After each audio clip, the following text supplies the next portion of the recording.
오늘 보실 말씀은 로마서 8장 26절부터 30절까지 신약성경 250쪽입니다. 제가 읽겠습니다.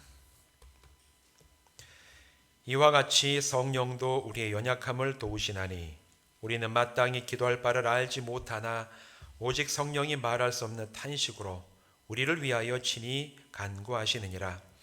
마음을 살피시는 이가 성령의 생각을 아시나니 이는 성령이 하나님의 뜻대로 성도를 위하여 간구하심이니라. 우리가 알거니와 하나님을 사랑하는 자 곧 그의 뜻대로 부르심을 입은 자들에게는 모든 것이 합력하여 선을 이루느니라. 하나님이 미리 아신 자들을 또한 그 아들의 형상을 본받게 하기 위하여 미리 정하셨으니 이는 그로 많은 형제 중에서 맏아들이 되게 하려 하심이니라. 또 미리 정하신 그들을 또한 부르시고 부르신 그들을 또한 의롭다 하시고 의롭다 하신 그들을 또한 영화롭게 하셨느니라. 아멘. 기도하고 말씀 나누겠습니다. 하나님 감사합니다. 오늘도 우리가 함께 예배하는 자리에 나와서 이제 말씀을 전하오니 성령님 말씀 전하는 이 시간 우리의 심령 가운데 저장하여 주시고 전하는 말씀이 우리에게 영적인 은혜와 능력과 힘이 되게 하여 주시고 또 진리의 기준이 되어서 하나님 원하시는 그 온전한 믿음의 길을 힘있게 달려나가는 참된 힘이 되게 하여 주시옵소서. 예수님의 이름으로 간절히 축복하며 기도하옵나이다. 아멘. 오늘 이 시간 이곳에서 또한 온라인으로 함께 예배하는 모든 분들 주님의 이름으로 축복합니다. 오늘 이 시간 우리가 함께 말씀을 나눌 때 오늘은 하나님이 은혜로 우리에게 주시는 구원함, 또 여기와 구원받은 이후에 성도들에게 일어나는 어떤 일이 일어나는가 여기에 대해서 함께 말씀을 나누겠습니다. 우리가 신앙생활 하다 보면 신앙생활을 오래 하신 분이나 아니면은 신앙생활을 시작한 지 얼마 안 되신 분이나 우리가 교회에서 함께 모여서 예배드리고 말씀 듣고 또 교제하다 보면 기독교 신앙에 있어서 궁극적인 목적이 구원에 있다는 것을 금방 우리가 알게 됩니다. 그래서 신앙생활 하다 보면 이 구원이라는 얘기를 참 많이 듣게 되고 또 구원받았냐 또 우리가 구원받았으면 그 구원에 대해서 생각하고 묵상하고 또 기억하면서 우리가 살아가는 것이 우리 기독교 신앙인으로서 우리 믿음의 여정을 가는데 가장 중요한 것이다. 여기에 대해서는 어느 누구도 부인하지는 않을 거예요. 지난 몇 주에 걸쳐서 말씀드린 것처럼 이렇게 구원에 대해서 얘기할 때 이 구원은 우리의 능력과 노력과 공로로 얻어지는 것이 아니라는 것을 말씀을 드렸죠. 하나님이 우리에게 주시는 이 구원은 오직 하나님의 은혜로만 가능합니다. 하나님께서 우리에게 구원에 이르는 믿음을 주실 때 사람이 자기의 이성과 상식으로는 이해되지 아니하고 참 받아들이기 힘든 그 어려운 예수 십자가 복음과 성경의 진리들을 믿어지게 되고 이것이 오늘 나를 위한 복음과 나를 위한 성경의 진리구나. 이것들을 받아들이게 되는 변화가 사람의 심령 가운데 일어나요. 그건 내가 노력해서 되는 게 아니라 하나님께서 믿어지게 하시고 받아들여지게 하는 그 은혜를 주실 때 그때 우리 속에서 비로소 그것이 믿어지게 되고 진리를 받아들이게 됩니다. 바로 그때 그 사람에게 구원이 임했음을 그 사람도 스스로 확신할 수가 있고 또 다른 사람도 이 사람이 진짜 이제 십자가 복음을 믿어짐으로 말미암아 구원을 받았구나 이렇게 인정을 할 수가 있어요. 그런데 이렇게 구원받음에 대해서 굉장히 강조하는 신앙생활을 하다 보니까 하나님께서 구원에 이르는 믿음을 주셔서 성경이 증언하는 이 진리와 십자가 복음이 믿어지고 구원받음을 확신하게만 되면 마치 그것이 신앙에 있어서의 모든 목표와 모든 것을 다 이루고 난 다음에 더 이상 우리가 추구해야 될 게 없는 것처럼 그렇게 생각하는 경향을 갖게 되는 일도 사실은 드물지 않게 한국교회에서 일어나고 있어요. 구원받음까지는 중요하지만 구원받음 이후에 대해서는 상대적으로 중요하지 않게 여기는 게 지금까지 한국교회 신앙생활의 특징 중에 굉장히 중요한 특징이었어요. 구원받음에 대해서는 굉장히 강조하고 구원받으셨습니까? 구원받기를 원합니다. 또 설교하고 복음을 전하다 보면 구원받는 건 중요하지만 그럼 과연 구원받은 다음에는 어떻게 되는가? 그 구원받음 이후의 삶은 과연 우리에게 얼마나 중요한가, 여기에 대해서 참 깊이 생각하지 못한 경우들이 많이 있습니다. 그런데 성경이 증언하고 있는, 성경이 말하는 이 구원이라는 것은 구원받음과 구원받음 이후의 삶의 모든 여정을 다 포함하고 있는 개념이에요. 구원이라는 것은 단지 내가 예수 믿고 내 영혼이 살아났습니다, 하나님 자녀가 됐습니다, 끝, 이것만 얘기하는 게 아니라 그것은 구원받음에 대한 얘기고, 진짜 성경이 말하는 구원은 구원받음과 그 구원받음 이후의 삶까지 전체적으로 다 포함하는 것이 성경이 우리에게 가르치고 말하고 따라가라고 하는 구원의 완전한 의미입니다. 대표적으로 빌립보서 2장 12절 말씀을 보면 잘 아시는 말씀인데 이렇게 얘기를 하고 있죠.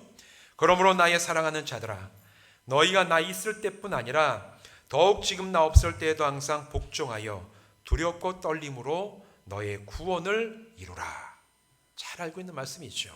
여러분, 이 말씀은 믿지 않는 사람에게 준 말씀이 아닙니다. 사도 바울이 일찍이 빌립보 교회가 세워지고 교회에서 믿음을 복음을 받아들이고 구원받았던 성도들에게 쓴 편지 가운데 한 구절인데, 그들을 향해서 이미 복음을 받아들이고 구원받았음을 알고 확신하며 살아가는 성도들을 향해서 두렵고 떨림으로 너희 구원을 이루라, 이렇게 지금 얘기하고 있어요. 단지 구원이라는 것이 내가 예수 믿습니다 하면 구원받는 것으로만 이해하는 분들에게는 이 말씀이 참 이상한 얘기예요. 아니, 이미 구원받은 사람에게 뭘 또 구원을 이루라고 얘기하는가. 바울이 구원받은 성도들에게 구원을 두렵고 떨리는 마음으로 이루라고 명령한 이유는 구원받음으로 하나님의 뜻이 최종적으로 완성된 게 아니기 때문에 그래요. 주님, 제가 구원받았습니다, 이게 우리 신앙생활의 최종 목표가 완성되게 아니라는 얘기입니다. 구원받음은 성도들이 완성해야 될 우리가 살아가는 이 구원의 여정의 시작입니다. 우리는 구원받은 다음에 짧게는 몇 년, 길게는 몇십 년을 구원받은 자로 살아가게 돼요. 그렇죠? 어르신들은 이제 하나님 앞에 설 때가 얼마 남지 않았기 때문에 예수 믿고 난 다음에 앞으로 남은 여정이 이제 뭐 몇 년 아니면 뭐 십몇 년 되겠지만, 어쨌든 간에 사람이 정말 예수 믿고 구원받고 난 다음에 하나님 앞에 서는 날이 몇 년에서 수십 년에 이르기까지 그 모든 여정은 구원의 여정이에요. 그래서 하나님께서는 우리에게 찾으시는 것이 구원받으면 바로 그 구원의 여정을 시작하는 것이고, 그 구원받은 이후에 구원받은 자로 온전하게 살아가는 그 모든 삶의 모습 하나하나를 우리를 보고 계시고, 거기서 드러나는 믿음의 열매와 구원의 참된 삶을 찾고 계시다는 사실을 모두가 기억하시기를 주님의 이름으로 부탁을 드립니다. 그렇게 될 때 하나님의 자녀된 성도들에게 구원받은 만큼이나 구원 이후의 삶은 너무나 중요해요. 구원받으면 너무 중요하지만 구원받고 난 이후의 삶도 너무너무 중요하다는 것을 여러분 반드시 기억하셔야 됩니다. 주님, 제가 구원받았습니다, 그 이후에는 내가 살고 싶은 대로 삽니다, 이거는 성경이 말하는 구원받음에 해당되지 아니한다라는 얘기죠. 지금까지 몇 주에 걸쳐서 쭉 살펴봤는데, 우리가 믿음으로 구원함을 받을 때에 우리에게 즉시 일어나는 변화들이 있어요. 하나님을 떠나 살았기 때문에 범했던 죄를 용서받습니다. 복음이 믿어지게 되면 예수님께서 내 죄를 위해서 십자가에서 죽으시고 그 십자가에서 흘리신 보혈의 공로가 내 죄를 사시는 위대한 능력이 됨이 믿어지게 될 때, 그때 우리는 하나님을 떠나 살았던, 그래서 내가 범하게 됐던 그 모든 죄가 사함을 받게 돼요. 골로새서 1장 14절은 이렇게 얘기를 합니다. 그 아들 안에서 우리가 속량 곧 죄사함을 얻었도다. 예수 십자가 안에서 우리가 죄사함을 얻었다고 얘기를 해요. 이게 첫 번째 변화입니다. 그리고 두 번째 변화는 죄사함을 받으면서 이제는 하나님을 떠나서 죽었던 우리의 영이 다시 살아나게 됩니다. 죄 때문에 죽었던 우리의 영이 다시 살아나는 것이 복음을 통해서 우리에게 즉각적으로 일어나는 두 번째 변화예요. 에베소서 1장 2절 이렇게 얘기합니다. 2장 1절에 이렇게 얘기하죠.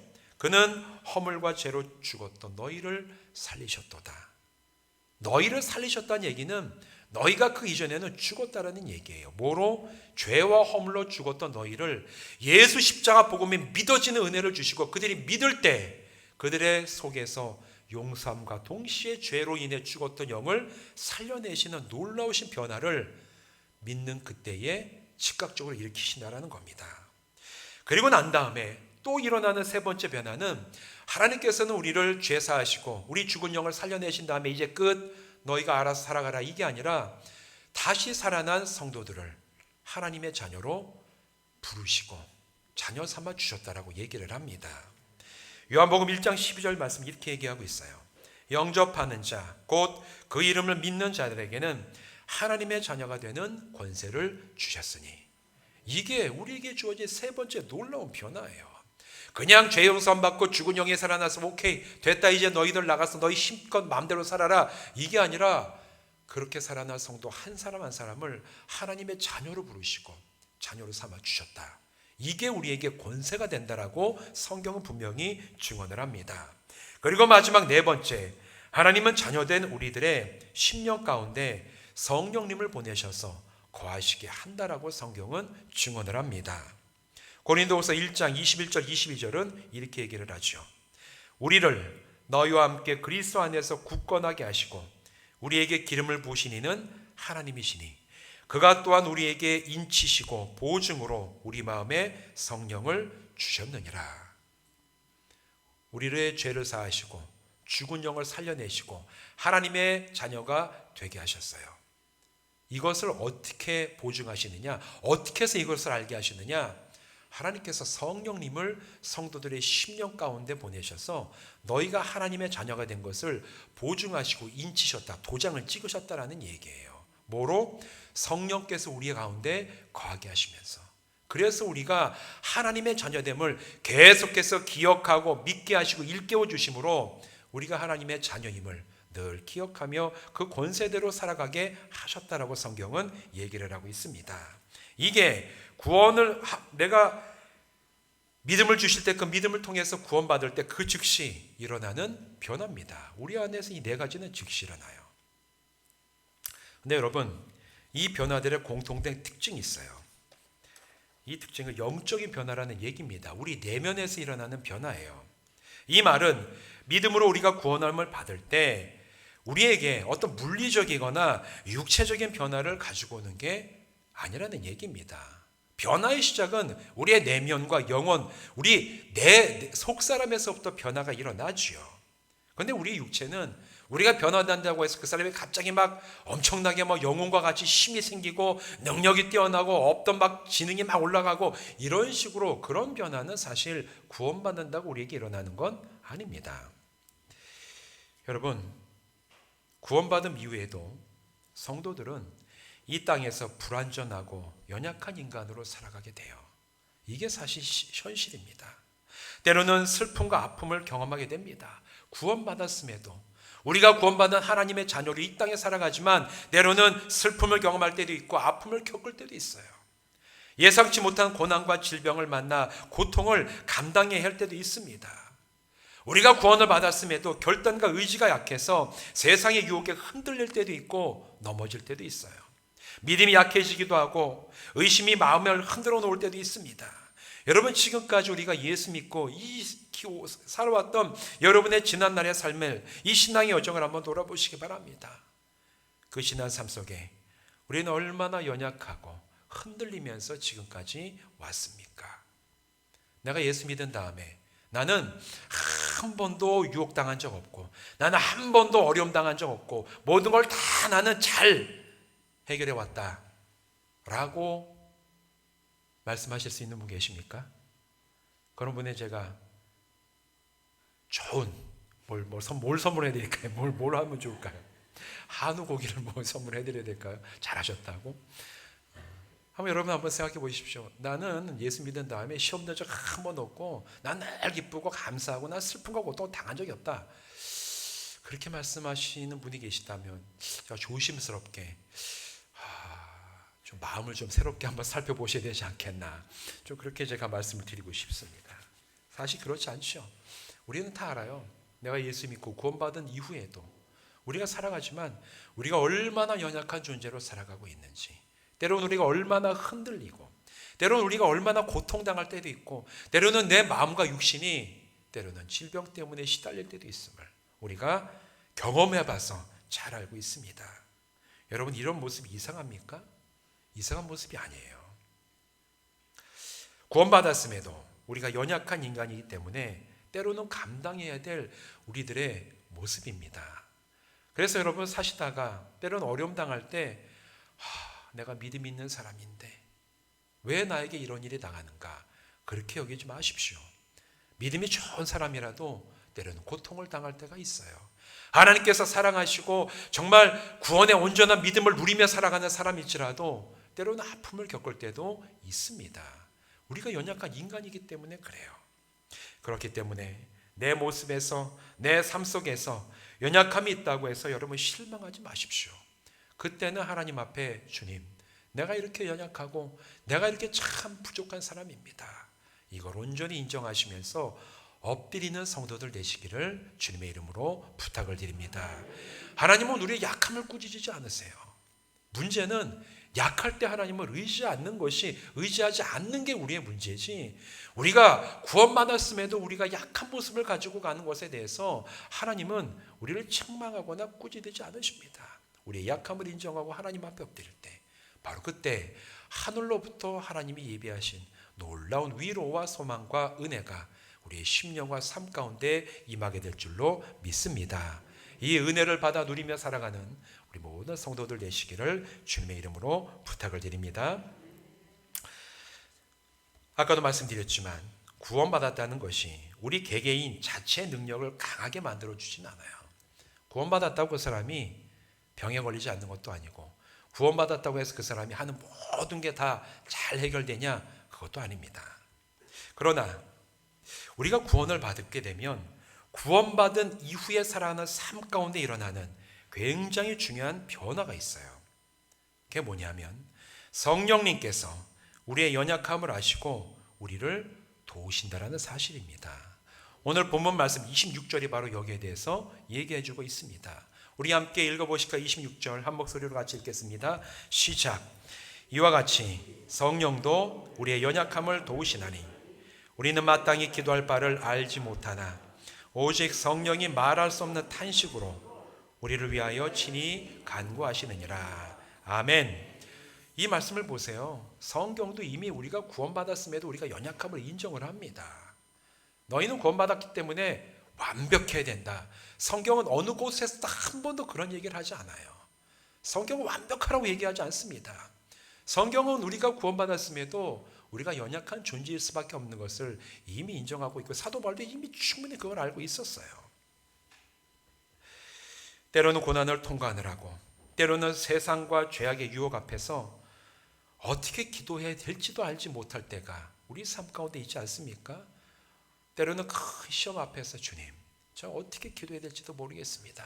때로는 죄와 유혹이 몰려와서 우리를 막 유혹하고 흔들 때 내가 이걸 어떻게 기도해, 기도조차 하지 못하는 그때에도 오늘 이 말씀 보면 성령께서 우리를 위해서 친히 간구하고 계신다. 성령께서 우리의 약함 때문에, 때로는 죄와 유혹에 흔들리는 그 약함 때문에, 때로는 큰 시험 앞에서 우리의 마음이 무너져 내리는 그 약함을 아시기 때문에 성령께서 친히 우리를 위해서 간구하고 계시다고 오늘 성경 우리에게 얘기해 주고 있습니다. 이게 뭡니까? 이게 구원받은 자 이후의 삶에서 일어나는 가장 놀랍고 궁극적인 변화예요. 성도들이 약하여 스스로 자기에게 닥치는 일을 감당하지 못하면 그 사람은 구원의 기준에 미들한 사람입니까? 아니에요. 그렇지 않습니다. 구원받으면 완벽한 인간이 된다는 말이 아니에요. 구원받는다는 것은 내가 이전에는 감당하지 못했던 것을 이제는 내가 모든 능력을 가지고 내가 스스로 처리할 수 있는 인간이 된다는 그런 의미는 전혀 없습니다. 구원받는다는 것은 이후의 삶에 있어서 내가 부족할 때라도 의지할 사람이, 의지할 존재가 나에게 주어졌음을 의미합니다. 그래서 예수님께서는 일찍이 제자들을 향해서 이렇게 말씀을 하세요. 요한복음 14장 18절에 이렇게 얘기하십니다. 내가 너희를 고아와 같이 버려두지 아니하고 너희에게로 오리라.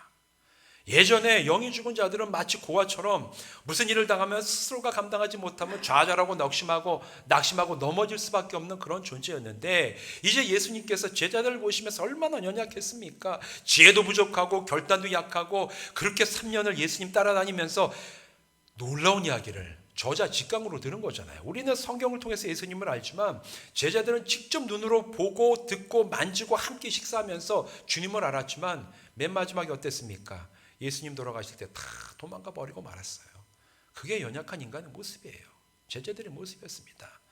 그런 제자들의 연약함을 보시면서 주님이 말씀하시기를 내가 너희를 고아와 같이 버려두지 아니할 것이다. 너희들 스스로 너희들의 모든 문제, 영적인 문제까지 책임지지도 못할 것 가지고 쓰러지고 넘어지게 내가 너희를 두지 않을 것이다. 너희에게 돌아올 것이다. 이렇게 주님이 일찍이 말씀을 해주신 겁니다. 이 말씀이 제자들에게만 해당됩니까? 아니에요. 오늘 구원받고 구원받은 자로 살아가는 우리들에게도 똑같이 해당되는 줄로 믿습니다. 그렇다면 예수님께서는 어떻게 그럼 돌아오시는가? 요한복음 14장 18절에 돌아오시겠다. 내가 너희를 고아처럼 두지 않겠다라고 말씀하신 바로 그 앞에 16절과 17절은 이렇게 얘기를 합니다. 내가 아버지께 구하겠으니 그가 또 다른 보혜사를 너희에게 주사 영원토록 너희와 함께 있게 하리니 그는 진리의 영이라 세상은 능히 그를 받지 못하나니 그를 보지도 못하겠고 알지도 못함이라. 그러나 너희는 그를 아나니 그는 너희와 함께 거하시며 또 너희 속에 계심이라. 성령을 보내심으로 우리와 함께 하겠다고 하시는 거예요. 고아처럼 두지 아니하시고 이제 너희가 구원받은 자로 살아갈 때 의지할 분을 보내실 텐데 그분은 바로 성령님이시다. 성령님을 너희 안에 두시고 내가 너희와 함께 할 것이다. 우리 주님께서 이렇게 말씀을 하셨습니다. 오늘 예수님은 성령님을 오늘도 우리 안에 보내셔서 거하시게 하시고 우리를 도우시고 강건하게 하시는 줄로 믿습니다. 그래서 26절에서 성령님은 심지어 우리가 기도조차 하지 못할 때에도 우리를 위해서 친히 기도하십니다. 죄와 유혹에 흔들릴 때에도 깊은 탄식과 슬픔으로 우리를 대신하여 하나님께 간구하시는 분이십니다. 그렇기 때문에 구원함을 받았지만 여전히 이 땅 위에서 연약한 인간으로 살아가는 우리에게는 소망이 있어요. 왜냐하면 내 약함으로 인하여 내가 넘어지고 끝나지 않을 것이기 때문입니다. 나는 비록 약하지만 나를 도우시는 분이 내 안에 계십니다. 이런 담대한 고백이 우리 가운데 있을 수가 있어요. 나는 약하지만 나를 도우시고 또 나의 중보하시며 간구하시는 성령님이 쓰러진 나를 다시 일으켜 세우십니다. 영의 눈을 들어 하나님을 바라보게 하십니다. 죄와 유혹을 넘어서도록 힘을 주시고 우리가 걷는 이 믿음의 길을 내 능력만 가지고 갈 수 없으니 끝까지 우리를 도우시고 함께 하시면서 믿음의 길을 가게 하십니다. 지혜와 소망과 담대함으로 약한 우리의 속사람을 채우십니다. 그래서 성령님께서 함께 하시기에 우리는 연약할 때에도 강하고 담대하게 설 수가 있는 거예요. 여러분, 이 은혜가 이미 우리에게 주어진 줄로 믿습니다. 누리지 못한 분들은 누리시기 바랍니다. 찾지 못한 분들은 찾으시기 바랍니다. 주님, 저에게 구원의 믿음을 주셨사오니 이제 성령께서 나와 함께 하시며 나를 도우시고 나를 세우시고 온전케 하시는 은혜를 이 약한 내가 날마다 누리며 살아가게 하여 주시옵소서. 주님 앞에 간구하는 여러분 되시기를 주님의 이름으로 부탁드립니다. 이것이 첫 번째 변화, 구원받은 이후의 삶이 이루는 첫 번째 변화면 두 번째 변화도 있어요. 이건 28절에서 나옵니다. 우리 28절을 함께 한번 읽어보실까요? 시작. 우리가 알거니와 하나님을 사랑하는 자 곧 그의 뜻대로 부르심을 입은 자들에게는 모든 것이 합력하여 선을 이루느니라. 아멘. 여러분 잘 아시는 말씀이고 저도 굉장히 좋아하는 이 말씀 가운데 하나입니다. 모든 것이 합력하여 선을 이루니라. 근데 여기서 선을 이룬다는 말은 그 말의 의미는 사람들이 보기에 형통하고 부끄러워할 만한 결과를 낳는다는 의미는 아니에요. 이 구절의 진짜 의미는 선을 이루신다는 그 선은 하나님의 뜻을 의미합니다. 합력하여 선을 이루신다는 것은 모든 일 가운데 하나님의 뜻을 이루어 가신다는 거지, 그 모든 일이 내가 원하는 결과를 낳고 내가 하고 싶은 것을 성취하고 모든 사람들 보기에 다 형통한 삶으로 나가게 해주시는 그런 결과만 우리에게 주신다라는 의미는 아닙니다. 그런 의미가 아니에요. 여러분, 이 땅에서 우리가 예수 그리스도의 형상을 본받고 또 다가올 미래에 하나님과 함께 영원한 영광을 누리도록 할 수 있기 위해서 우리가 당하는 그 모든 일들과 사건들 가운데서 하나님께서 일하신다라는 얘기가 모든 것이 합력하여 선을 이루신다는 바로 그 진짜 의미입니다. 사람들은 흔히 이 말씀을 가지고 기도하면서 많은 경우에 있어서 하나님, 정말 우리가 당하는 때로는 어려움들이나 고난이 끝나게 하셔서 정말 그것이 합력하여 선을 이루게 하여 주시옵소서. 그렇게 또 믿고 기도하는 경우들이 많이 있지요. 사실 이 모든 기도는 귀합니다. 그리고 경험해서 아시겠지만 이렇게 우리가 하나님 앞에 간구하는 기도에 하나님 많은 경우에 응답을 하십니다. 어려울 때 어려움을 이겨나가도록 인도하여 주시고, 아플 때 그 아픔을 위로하시고 치료하시고, 내 지혜가 부족할 때 지혜를 주셔서 모든 상황을 넘어서게 하시는 그 놀라운 은혜를 우리에게 실제로 주시는 것, 우리는 참 많이 경험하고 가지요. 그런데 예수 그리스도를 닮는 것은 이 땅에서 성공뿐만 아니라 실패 가운데서도, 기쁨뿐만 아니라 슬픔 속에서도, 형통함뿐만 아니라 고난 가운데서도 그 모든 일을 사용하셔서 하나님은 우리를 예수 그리스도를 닮게 하시고 하나님을 더 깊이 알게 하시고 하나님이 어떤 분이신지를 우리에게 계시하시는 분이신 줄로 믿습니다. 그렇기 때문에 모든 것이 합력하여 선을 이룬다는 얘기는 나에게 좋은 일, 즐거운 일, 행복한 결과만 와야지 그게 하나님께서 나에게 인도하시는 게 아니라 그 모든 살아갈 때 때로는 슬프고 어렵고 실패하고 고난 가운데를 지나갈지라도 바로 그 일을 통하여 내가 하나님을 더 깊이 알고 하나님이 나를 통하여 예수 그리스도를 닮아가도록 이끌어 가시는 은혜가 그때도 여전히 끊이지 않고 우리에게 주어지고 있음을 인정하고 믿고 고백하며 누리고 살아가는 것이 모든 것이 합력하여 선을 이루는 바로 그런 삶인 줄로 믿습니다.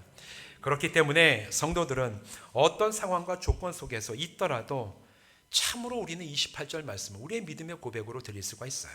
우리가 알거니와 하나님을 사랑하는 자, 곧 그의 뜻대로 부르심을 입은 자들에게는 모든 것이 합력하여 선을 이루느니라.